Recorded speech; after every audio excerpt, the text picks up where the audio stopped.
Good morning, everybody, and welcome to the historic grounds of Indianapolis Motor Speedway. I'm John Hindorf in the Global Broadcast Centre for IMSA.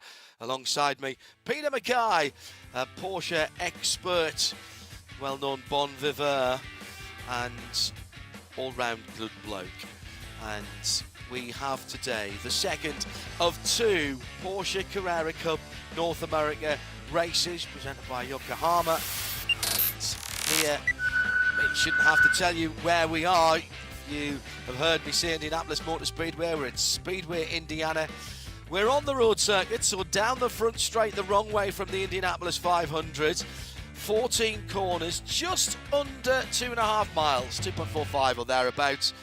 And that's just under 4 kilometres for those of you who work in that particular way. Turn 1, turn 7 in particular, action area, and then you've got to be flat out through turn 14 to give yourself the opportunity to be alongside and ideally down the inside, the right hand side at turn number 1. As I said, second of two races this weekend. Let's remind you of what happened in an accident, incident and entertainment fest that was yesterday. Very clean start in the bright afternoon sunshine with Aaron Johnson leading away from pole position down towards the first corner, but the red and white number 9 car with a little bit of hip and shoulder going through into the lead, and that being Zachary Vanier. But all the action was behind Jim. JP Martinez went off, and there was a couple of other cars involved there, including Michael McCann. Maddie was involved as well, Madeline Stewart. Then we got the little tap around between the number 47 of Matthias Leist. He wasn't very happy, but nowhere near as unhappy as Yves Boltas, who got a little bump from Jimmy Lieber as well. And Yves suggesting that Jimmy needed to sort his head out a wee bit. At the front of the field, it bothered the number 9 driver not at all, and Zachary Vanier took the victory. In the Pro-Am class, it was Patrick Mulcahy and Scott Blind coming home to win the Masters. What that did was close everything up. Peter Mackay, that as they roll, and we'll do the grid for you at the moment, that has set the scene really nicely as we head into the last few race weekends of the season. Every single championship had a major change in it, or at least closed up the championship standings. But in the Pro, both the Pro Lead and the Pro Rookie League changed hands. Global Pro class, Ryan Yardley moves into the lead of the championship for the very first time. He leads from former leader Riley Dickinson by just 4 points. So it was a good day for Ryan Yardley yesterday and for his top racing team, because they strengthened their position at the front of the team's championship by 14 points. Aaron Johnson, on the other hand, he went back into the lead of the Rookies Championship as well. So it's, as you say, it's all change, and it could change yet again here in this second race of the weekend here at Indianapolis. So let's have a quick look at the rundown. 13 rows of 2, and it is JP Martinez. Now, is the ACI Motorsports number 4 car at the end of the grid? We'll check it visually as it comes through, but that's where he should be. Michael McCann, one of the other injured parties from yesterday in the red number 8, should be in 25th. Michael Oremia for the Masters class Nola Sport 23 in 24th position. Brady Berman in 23rd position. Richard Edge and Marco Cironi on the 11th row of the grid. Chris Palomo on the outside, and yesterday's Pro-Am winner Patrick Mulcahy on the 19th position. Then Scott Blind, James Safronis, Jean Jadouin, Wes Slimp, Maddie Stewart, Alan Metney, and then the top 6 rows, Sabra Cook, alongside Paul Bocuse, who came through nicely yesterday, Michael De Quesada, Jared Thomas on row 5, Yves Boltas and Matthias Leist on row 4, Zach Vanier, yesterday's winner, watch him, quick starter, and Jimmy Lieber on row 3. Row 2, Riley Dickinson and Tyler Maxson. Ryan Yardley, new championship leader on the inside of row 2, and it's back-to-back pole positions for Aaron Johnson. That's how they'll start the 40-minute race. waiting for the green flag to go in the air. A couple of drivers who've had to have new cars since yesterday. Martinez and McCann in new equipment, right towards the pit wall from Aaron Johnson in the air. Great to see the guest flag marshal there waving us off at the beginning of the race. And down into the first corner, already some problems and a spin. Libra off. Jimmy Libra right in the midst of it there. Sean Holstein, one of the guests of Solaris Aviation, waving our green flag, and we barely got that done before we had the first incident. Now, got the leader down to the infield. A little bit of help, I think, there for Jimmy. I would agree with that. It looks like he got contact with Tyler Maxson at the blue and yellow top racing machine. Yeah, definitely. Jimmy got a big help there from Tyler Maxson. Interestingly, in that braking zone, which at full speed they're braking from 160 to 50 miles an hour, and Libra got pretty hard into the back of Riley Dickinson going in there, and then just a few, well, maybe 100 metres later, helped off the road by Tyler Maxson. So again, drama on that opening sector, John, on lap 1. Has not affected the front of the field, coming through strongly. Tyler Maxson just lost a position, actually. He and Riley Dickinson has dropped back just a wee bit. And as they come across the yard of bricks and down towards the first corner for the first time of action, Aaron Johnson holds on to his lead from Zach Vanier. Then Ryan Yardley, Yves Boltas, Jared Thomas coming through. Riley Dickinson and Tyler Maxson down in 6th and 7th. Neither of them will be happy about that. Paul Bacchus behind Michael Di Casada, 8th and 9th. Sabre Cook holding on to 10th. Matthias Least in 11th. And the top 12 made up by Madeline Stewart in the 82 car. Those top 12 all pro. Then the Pro-Am leader, Alan Mekney, who went into the pits early doors yesterday, came out in the Kelly Moss iFly supported car, but didn't complete the race. He's holding on to the lead in Pro-Am at the moment from James Sofronas. And JMG racing the blue car. In Masters, Scott Blind looking to do the double this weekend in the 45 car, 17th overall. But at the moment, it's Jared Thomas right up the tailpipes of Riley Dickinson, the red and white Chevron car, right in behind that classic Kelly Moss white and green machine as they come through the short chute, back from turn 2 on the Speedway towards turn 1, and then turn hard right to turn 13 into hard right to turn 12 into turn 13, and now onto the front straight. Who gets the better run here? I think it's Dickinson. Pulls out a couple of cars lengths there, Peter. That he did, yeah. That's the battle over 5th position there for Riley Dickinson, whereas championship leader Ryan Yardley up in 3rd. We should say, now that the race is underway, Scott Blind is confirmed as, well, provisionally at least, as the Masters champion in the Solaris Aviation Masters Championship. He's won it with 4 races to spare, and we understand he may be one of the only drivers in history to win 4 single mate championships. Oh no, number 39 gets turned around there. That is Jean-Jo Douane. Yeah, Mekney was the one doing the pushing as they were battling up the field. It was the battle for 13th and 14th position. Douane, I think, had just gone past Alan Mekney and got ahead of him. And Mekney, hard on the bumper there, did not lift off. That will be getting looked at. We're all also looking at an incident regarding Jimmy Libra, that ACI Motorsports car.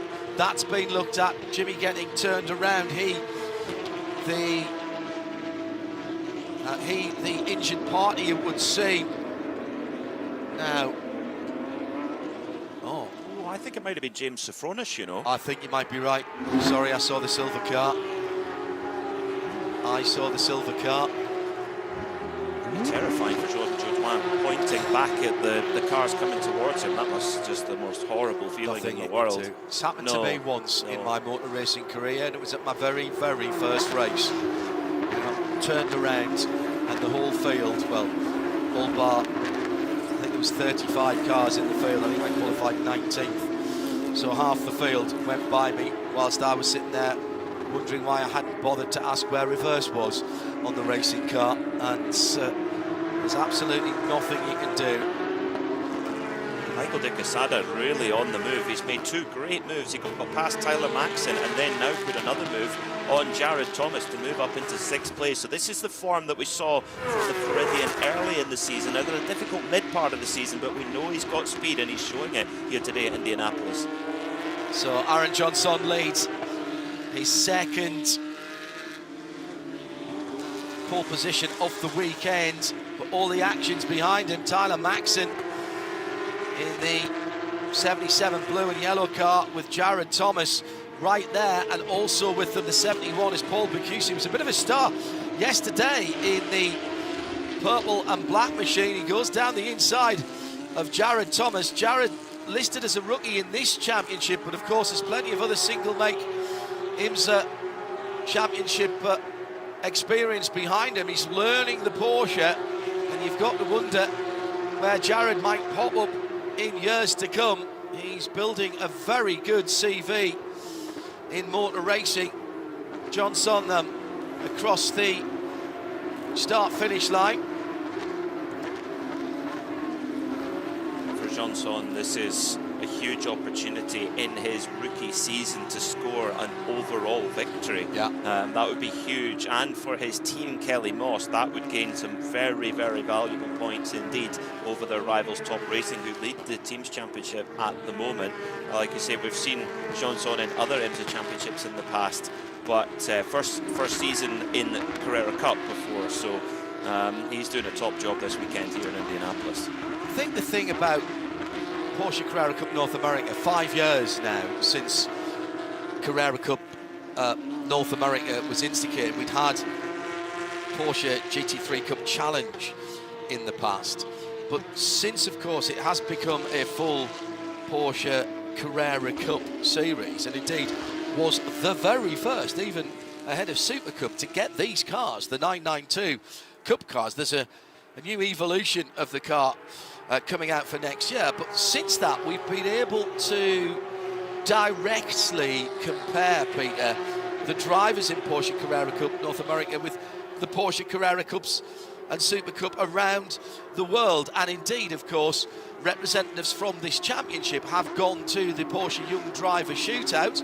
and all the drivers under the age cap will be considered for that again this year. We haven't had a winner from North America and the North American Championships yet, but it can only, I think, be a matter of time, as the standard has been incredibly high over the last few years.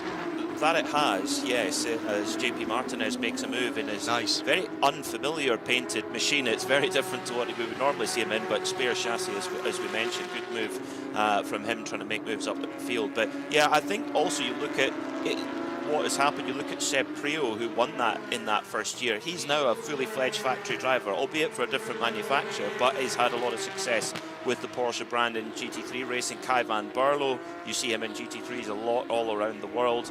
Likewise, Loic Hartog, who won last year, who's moving on to really special things right now. So if you win this championship, there is a real trend of success for drivers who get a title here. Into the pit lane for the dreaded front splitter rubber to be pulled off for Chris Palomo, who has the class lap record around here, sat last year, 1:26.978 for the Masters. Also, by the way, we will get incident responsibility, and my first thought that it was Alan Metney was correct, Peter. Oh, you're right. Yeah. And Alan Metney will have to come in out of the lead of his class and do a drive-through, and that is going to put a little scuff in his weekend plans. Also in the pit lane at the moment, Matthias Leist in the Nola Sport car, and he's just come in and stopped. The team, Nola Sport team, are there, and I think it's a puncture. I think they're going to have to do a tyre. This is costing a huge amount of time as they put the car up on the jacks. Right front, it looks to me. Well, no look at all from Matthias. Highly experienced driver, making his way in the pro category here for Nola Sport. Got a little ding yesterday and then onto the grass. And whilst I'm talking about what was going on, no action for the Jimmy Libra incident at turn 1 or turn 2, lap 1. And also the problem that we had that saw the incident slightly later than that with the 68 of Chris Belomo, who's since been in the pit lane. That has been no action NFA'd as well, no further action on that one as well. At the front of the field, still a very good run, 1.5 seconds. Aaron Johnson from Ryan Yardley, taking advantage of the fact that I am sure that Aaron Johnson knows underneath that racing helmet in the Kelly Moss number 24 that Ryan Yardley wants to score as many points as possible here. And that black, purple and silver car, fabulous. Well, it's sort of a dark red. Aaron let us know what the wrap colour was earlier on in the season, and it's absolutely brilliant. It looks black in some lights, but then you see it's almost like a cherry Coca-Cola. There is a Porsche colour that's called Copper Ruby that is not a million miles from that. I had a Macanji, the Essendon, for Le Mans last year, and it's a lovely colour. But he's driving away from the championship leader. Championship leader does not need to win this race, but he will want to outscore Riley Dickinson, who's now back up into 4th. Yeah, for Ryan Yardley, this is the way that he's got into that championship lead. He's not had as many wins as Riley Dickinson, but he's only been off the podium once all season. That is how he is where he is, and right now he's outscoring Riley Dickinson, and that's what he needs to do. Aaron Johnson is not in the overall championship conversation as Jared Thomas moves back through on Paul Bocuse for 8th position. But yes, in the Rookies Championship, Johnson has moved back into the lead of that championship after his win in that category yesterday, and of course leading the race overall, he would win the Rookies as well. So that would move him a little bit further again over Maxon, who I would say was lucky to get away without a penalty there after that first lap incident. Jimmy Libra. Bocuse goes back through again. This is a great scrap. This is a great scrap, and you've got to say that lots of respect being shown there. How good do those red and white colours look on a current 911? Colours that we saw on a variety of Porsche racing machinery. I'll never forget the 1998 Evo in those colours. Now, down the pit lane for Alan Metney. Why, I hear you asking? Well, it was a perfect spin manoeuvre, I'm afraid, that he executed on Jean Jourdain that took him around. So not a stop and hold, but a drive through for Alan. But that has taken him out of the lead of that Pro-Am category. That hands the Pro-Am, that hands the lead to James Sofronas, of course. Yeah, that is agonising in the Solaris Aviation Pro-Am class, because Alan Metney was in position there to score a big chunk of points over championship leader JP Martinez and get himself close enough to challenge for the title. Now he's down 6th in class and Martinez is 4th in class. So the gap's actually, as it stands right now, is going to go back up again. So for Alan Metney, he's going to be so frustrated. Well, and the other bit of bad news is that JP's worked his way up from the back of the grid to 18th overall. Most importantly, he's passed a couple of Pro-Am drivers, and therefore he's now in 4th. So he's picking up 4th place numbers on points. And as you say, Alan all the way back in 6th. And without us seeing the Race Brew safety car, he's going to have to really work his way back through. Something is going to have to change. Meanwhile, James Sofronas in the GMG Motorsport Group Mobile One supporter machine in that fabulous striped side livery, dark blue at the front. That's my kind of Porsche colour, as you well know, Peter. And then the red and the white streaming down the side, looking fabulous in the late morning sunshine. Track temperature up at 37 Celsius now, 81 Fahrenheit, rising through the day.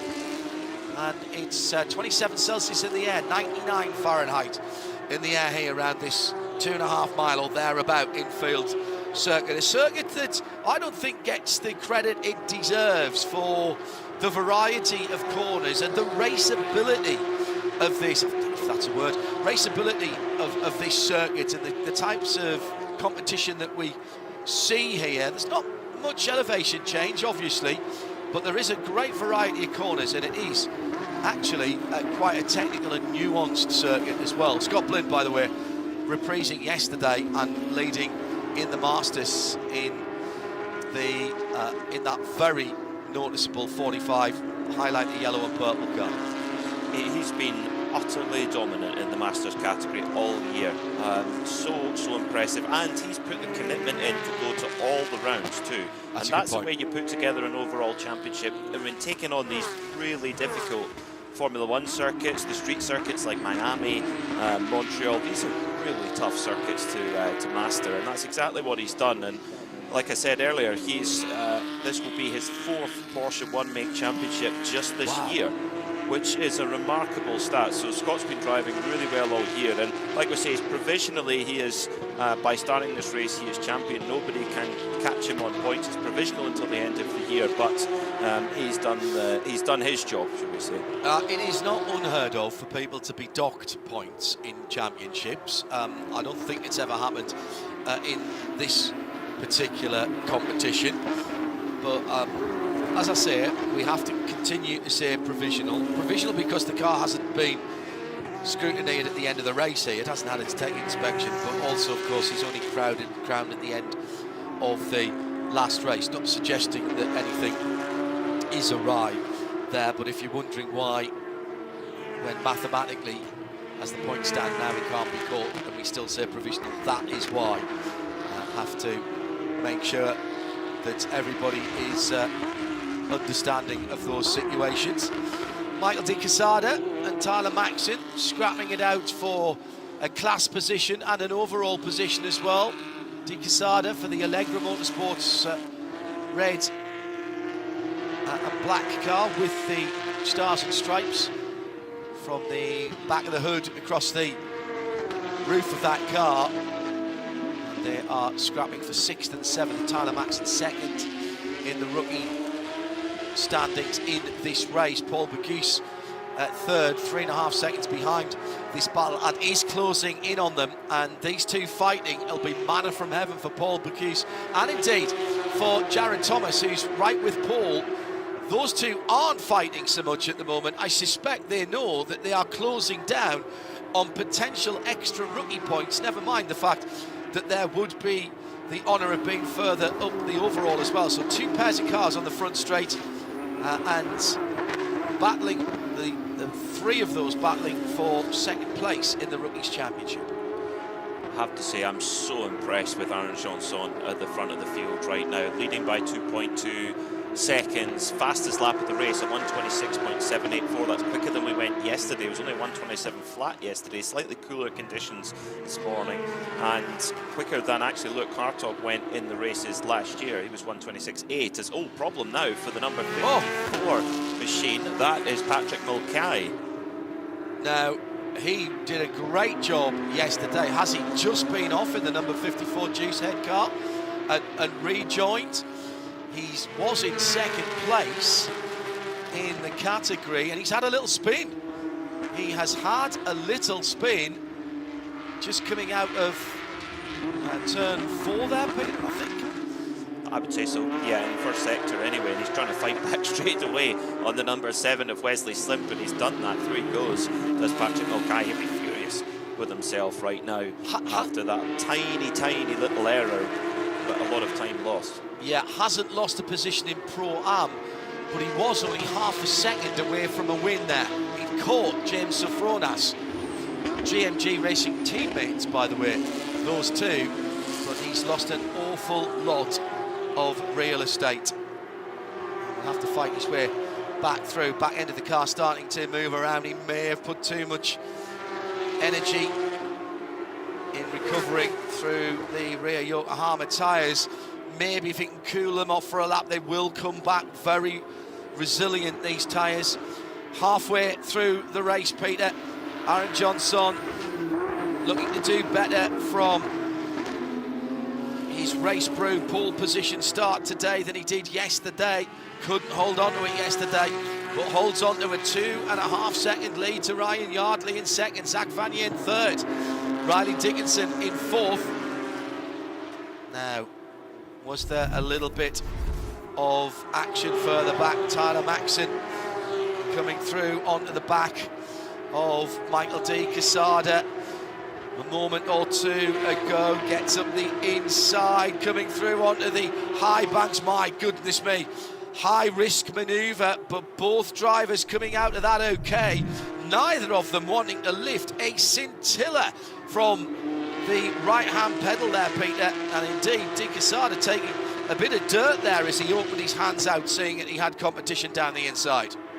It seemed that de Quesada's struggling a lot with understeer, I would say. There's been a few times where he's been trying to tuck the front end in at the apex and it's just washed away from him. That could be a tyre issue, it could be that the tyres are overheating, maybe it could be some other issue, but he's definitely fighting some understeer as Bacchus and Thomas still going at it for 8th position, and Bacchus pretty firmly defends his position from Jared Thomas, who gets temporarily pushed out onto the grass there.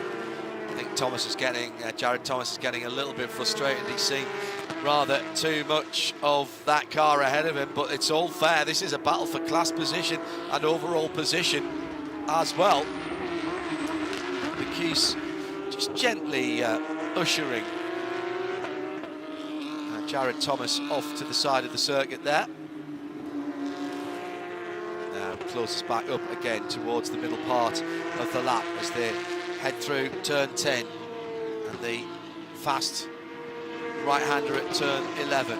Back onto the wide expanse of the oval just for a moment before they break and head down onto the infield for this tricky little chicane. Turn 12, then 13, which is where they are now. The left-hander, opportunity now to get a good run onto the banks, and here comes Thomas down the inside of 14. That was a smooth manoeuvre and gets the pass made before they hit the front straight at the yard of bricks. The problem is now he's making the hole in the air for that number 71 car. Paul Bacchus has the opportunity. Does he pull out of the slipstream, out of the draft, down into turn 1? He bides his time for the moment, takes a slightly wider entry into turns 1 and 2, but this time I think Jared Thomas has got that done. Looked like he had a grip advantage there coming through 13 and took a really tight line into 14 that paid off for him, Peter. I agree. Yeah, it seemed that Jared Thomas had way more front end grip there. For Bacchus, the front just seemed to wash away from him there. Kind of similar to what de Quesada was struggling with, I would say. So for Thomas, that is important. That's a move up in the overall and indeed the rookie classification as well. It's quite unusual to call Jared Thomas a rookie, but he's a rookie in this category. Correct. It's quite a strange thing to say in that white and red machine. And by the way, Bacchus did get a warning for failure to leave racing room when Thomas was on the track, so that may have been playing into his mind as well. The team would have told him that, but that pass has now been made. Pro-Am leader James Sofronas, GMG, that number 14 car sitting pretty in 13th position, and he's got 2 other class cars between himself now and Patrick Mulcahy. Patrick was right up his tailpipes before he had that little spin 2 or 3 laps to go into turn 1. Patrick last time around a 29.1 against James, who did a 28.5. Yeah, Patrick down in traffic at the moment and he's not pulling back. What about the Masters class? Well, we've said this many times this year, leading the Masters class is Scott Blind. My goodness, what a season he has had, not just in this championship, this Porsche championship, as Peter rightly said. Doing as much racing as he can, and the Ruckus Racing driver with a car that has seldom been anything other than pristine this season, Peter, and that is how you win championship. Pace, but also, I mean, he's won plenty of races, but he has taken the points when they've been there for him. He's been the complete package, yeah. totally. 7 out of 10, in fact 8 out of 11 wins actually in the Masters category. But we alluded to it yesterday, how important seat time is in these cars, because everybody starts off with the same basic equipment and then it's up to the driver, team engineer, etc. to set it up. But you know, the performance differences from car to car are very, very, very small. So then it's down to the driver, and that seat time to get used to that particular characteristic of this car, and of course the tyre that it runs on as well, and the relationship between the tyre and the car. That seat time that Scott's been doing, I mean, to win 4 championships, that's a lot of mileage. Yeah. And that mileage is paying off in spades. He's fully earned this this crown. And it's a big commitment in time and finance as well, let's be brutally honest. The Porsche 911 992 that we are watching at the moment, and everything that comes from Porsche racing goes back to their race cars, and everyone who works for Porsche knows that. The 911 still the top of the pile when it comes to the two-door Porsches. As if to underline that, it is a Saturday morning, and our resident Porsche technical expert and technician, Blurfiend, at IMSA Radio, tuned in to today's racing as he's working in the Porsche workshop on a Saturday. Love watching the Carrera Cup cars through the Indianapolis infield. Not slowing him down either at the moment, as you can hear those 4-litre flat sixes barking their way around this 2.5 miles near enough. Normally aspirated. Still the engine, by the way, as it sits in these cars, and still, amazingly, the Porsche technical department can make that engine emissions compliant for global sales. You'll find it in the back of the current GT3 992.2 as we're up to now, but it stays in that car. 507 horsepower thereabouts, and there really is nothing that sounds quite like it. There's nothing that looks quite like a 992 GT3 RS on the road as well, which has a... Oh, you've got to go one further than just having the GT3. Well, it's a similar silhouette to these 992 Cup machines as the number 84. Now, Marco Cironi going to try and make a move on Patrick Mulcahy. Now, this is for position in the Masters, side by side in the through turn 1. Yeah. Oh, and through it goes. But yeah, I think whenever I see a GT3 RS on the road, which is a rare sighting, but when you do see them, it's very special. You just think someone's driven a Porsche Cup car out onto the road. It just has a very similar silhouette to me. Yeah, the RSs have the louvres on the front wings, which the GT3 cars are getting back next year. Manthey have never given them up for the cars they run around the Nürburgring, interestingly enough. The MRs that they've never gone away.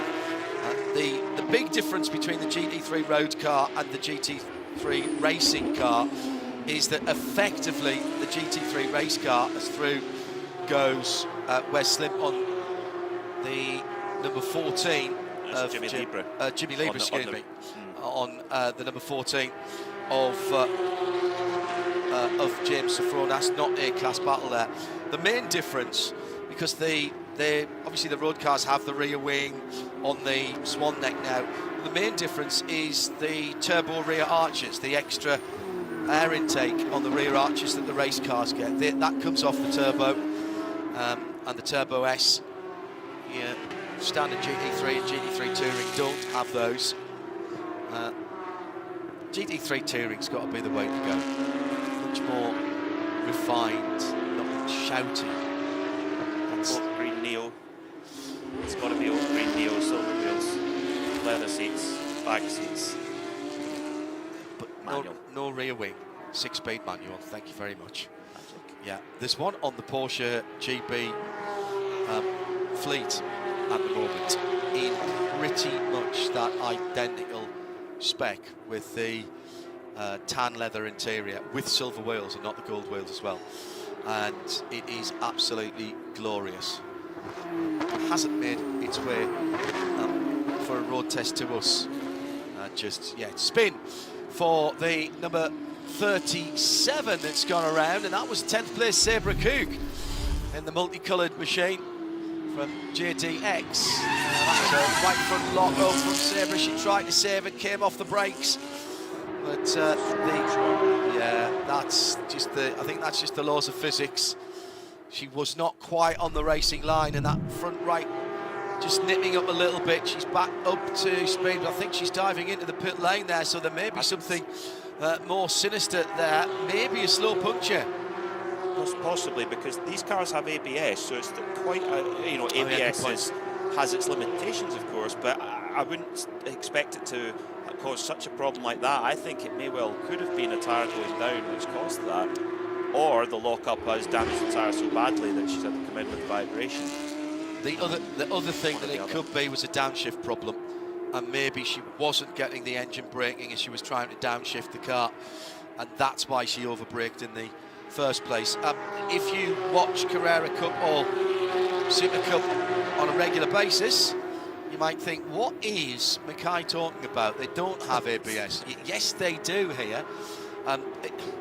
Like any Porsche you buy, there is an extensive options list, and in terms of the race cars, it's no different.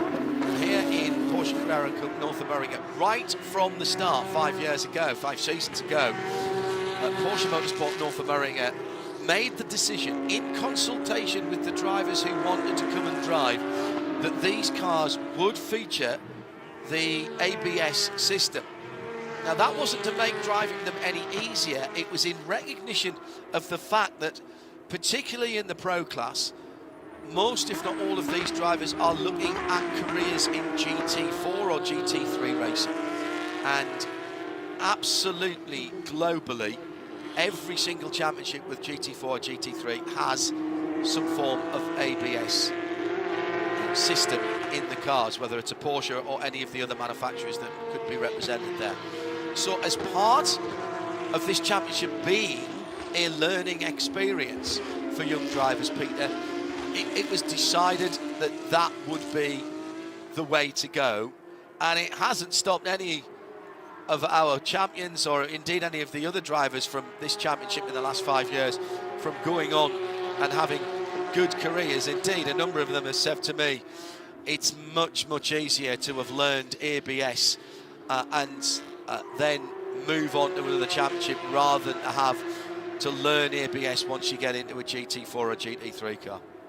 Definitely, I think it was the right call for lots of reasons. Tyler Maxson just made a super move on Yves Bottas to go through into 5th position, but Bottas is saying, I want that position back. I've worked very hard for it. I've not had a nice weekend, because Bottas, of course, ended up backwards in the barrier yesterday during race 1 after contact from Jimmy Libre, of course. So, but Maxson looks like he's managed to button it up. The other point on the ABS, I would also say, is that it's perfect for the drivers who race recreationally, who race for fun. It's not their prime occupation, and for them the ABS gives more confidence too. If you're a less experienced driver, it gives much more confidence and enjoyment than not having that system. It's not infallible, and it can't overcome the laws of physics. You know, so Isaac Newton isn't going to be scratching his head in terms of what's going on out there. You still have to have the grip and the turning point and everything working out. But so many GT cars nowadays, because they all have ABS, you actually have to use the ABS as a tool to get the car turned into the corner. And it's what you hear drivers say, get the car rotated. That means from the turning point to the centre of the corner, the apex of the corner, you use the braking to help rotate the car. And it is an undoubted skill, and it's fantastic if you get it right. But it tends to mean you're doing that with a left foot braking, and that isn't a skill that everybody has. And your left foot, particularly if you've driven 3-pedal cars for a long time, is used to hammering the clutch down to the floor and then coming back up again.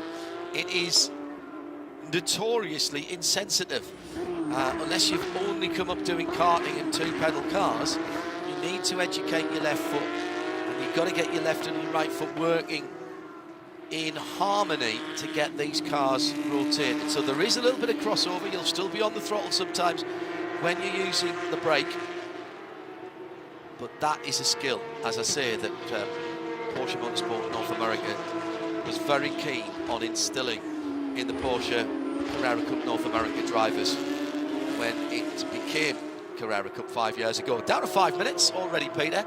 And Aaron Johnson just being caught slightly in the last couple of laps. He stemmed the tide, still just on 2 seconds. The battle now, Zach Vanier and Ryan Yardley for second and third. And it would appear that Riley Dickinson is closing in on them as well. So the leader crosses the yard of bricks now with what, let's call that 15 cars lengths, back to the black and yellow car in second. Yesterday's winner, Zach Vanier, in third. And the man who wants to move up and get some more championship points in the unfamiliar territory this 2025 season for Riley Dickinson, he's not leading the championship, and he wants to put that right. That he does, yeah. And Ryan Yardley responded very, very well on that last lap with a 1:27.3, 2/10 quicker than the leader, Johnson, but critically 3/10 of a second quicker than Vanier behind. And actually, that was matched by Dickinson. So you're right, Dickinson is getting closer to Vanier, yesterday's winner. So, you know, we talked about tyre allocation and performance available. Potentially, Vanier is now getting to the end of the performance available he's got in his tyre, and the others have still got a little bit left. It's long races, 40 minutes is a long race. Yesterday, of course, though, we spent quite a bit of it behind the Race Brew safety car. And today, we've been, touch wood, we've had a nice clean run. So it's, yeah, that's going to affect the tyre performance available. But I reiterate again, I'm so impressed with the calmness under pressure that Aaron Johnson is showing here. And what a credit to the Team USA scholarship program that's developed so many drivers and given opportunities to so many drivers. And Aaron, he's definitely a product of that campaign and that program. So, and he's showing to his backers, his partners, that he's the real deal. This will be an emotional first win if he can hang on for the next 3 minutes and 22 seconds. And Aaron, who has been the beneficiary of a couple of scholarships down the year for winning championship, which has actually, you know, helped him continue his racing career. It's really tough for young racing drivers nowadays, because unlike athletes in other sports where you get picked up, and if you've got a skill, you might go into, if it's baseball, into a farm team. If it's soccer, you get picked up at a young age and you're brought on till you're good enough to get into the under-21s and maybe the full side. But motor racing, you have to be out there racing, and that, quite bluntly, costs money. And Aaron just putting a lap on, I think that's Chris Palomo actually, who stayed well out the way. Nicely done to make sure that there was no impeding of the battle for the top 4 spots. It'll be white flag, I reckon, the next time around, Peter. And this has been a very nicely judged race, but he is going to come under some pressure. It's gone down from 2 3/4 seconds to just over 2 to about 1 second now across the line. So now we're going to find out with the white flag next time around. So just under 5 miles to go. 4 drivers, 3 spots on the podium, a potential for a new winner and a rookie at the top of the standings. We have seen that before. But Aaron Johnson, has he paced himself and timed this correctly, or has Ryan Yardley saved some performance in his Yokohama tyres? See above comment for Zach Vanier. The top 4 equidistant now, 5th position. Tyler Maxson is just a way further back, some 10 seconds or so. He can tantalisingly see that podium ahead of him, but I don't think he's going to get close enough unless there's a tangle in front of him. 27.5 last time around for the leader, 27.4 for Ryan Yardley, 27.3 for Zach Vanier, 27.5 for Riley Dickinson. Ultimately, we're saying there's absolutely nothing in it at the moment. Jared Thomas, the only other driver along with Tyler Maxson, who's in the 27s, other than that leading group at the moment. So Johnson has to keep it together. Now the white flag goes out for the second. Oh, yes, it does. In the second race here at the TireRack.com Battle on the Bricks. It is Porsche Carrera Cup North America. The Yokohama tyres have done their job. No intervention from the Race Brew safety car, and under a lap now for the man who started from his second Race Brew pole position of the weekend. Aaron Johnson, that gap is holding steady at about a second, but the pressure's on here, Peter. He's almost got to turn his rear view mirror up to the roof and just drive his own race here with half a lap to go. Yeah, eyes forward for Aaron Johnson. Just, 1.2 miles or so away from a first ever win in the Porsche Carrera Cup North America for this very, very impressive young man. And for Ryan Yardley, again, he keeps that string of podiums going. Just one non-podium finish all year. And if he holds this position, he will lead the championship by 10 points. I'm actually hopping from left foot to right foot here. This is not about favourites, but we watch so much motor racing and we know that it's never over till it's over. This is effectively the last braking area for Aaron Johnson, and he's kept Ryan Yardley at arm's length, and now he heads up onto the famous front straight. The yard of bricks beckons, and it will be Aaron Johnson who'll be kissing them later on with his first ever Porsche Carrera Cup North America win in the ExxonMobil Pro category, and he takes it by just on a second, 0.981. Well, that's the nice version of the Porsche Boxster and Cayman in Porsche speak. And Ryan Yardley extends his championship lead that he took yesterday now to 10 points. Zachary Vanier will be the third person on the podium ahead of Riley Dickinson.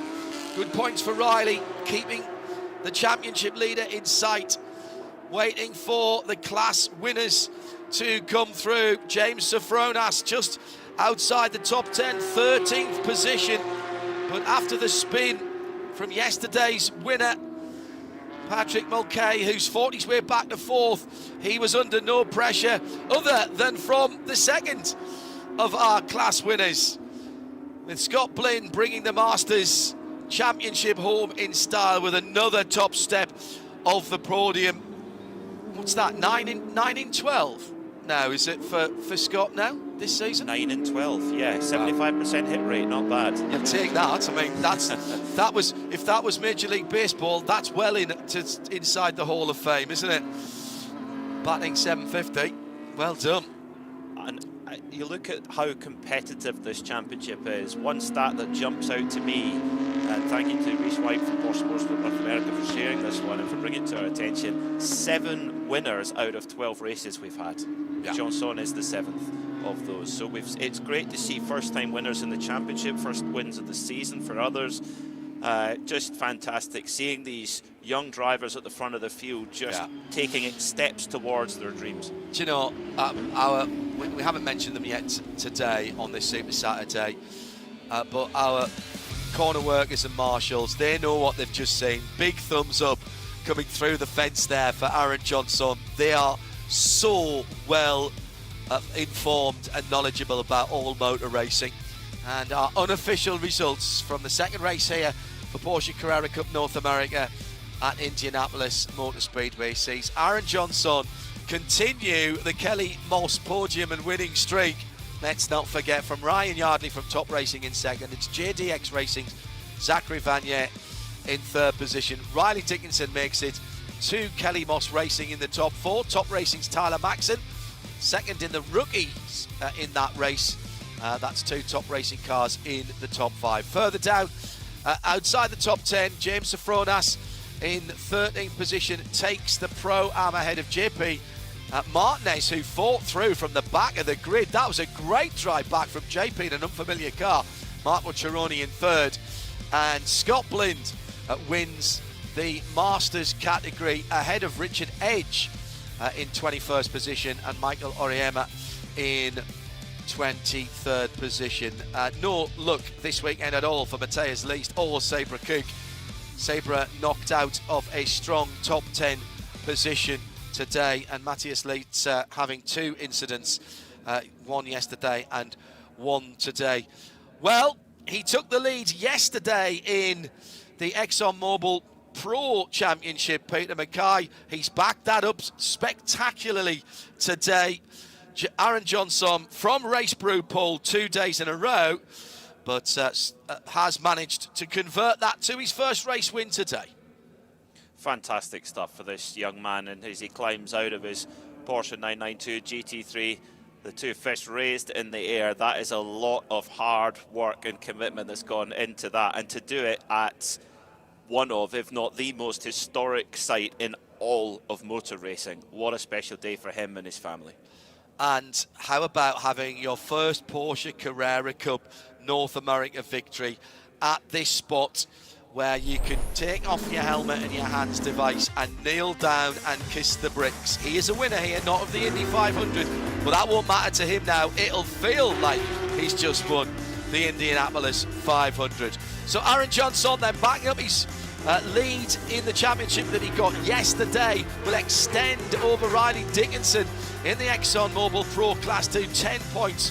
Congratulations to James Sofronas for winning Pro-Am, and Scott Blind wraps up the Masters Championship. For Peter Mackay, I'm John Hindhaugh. Bye-bye.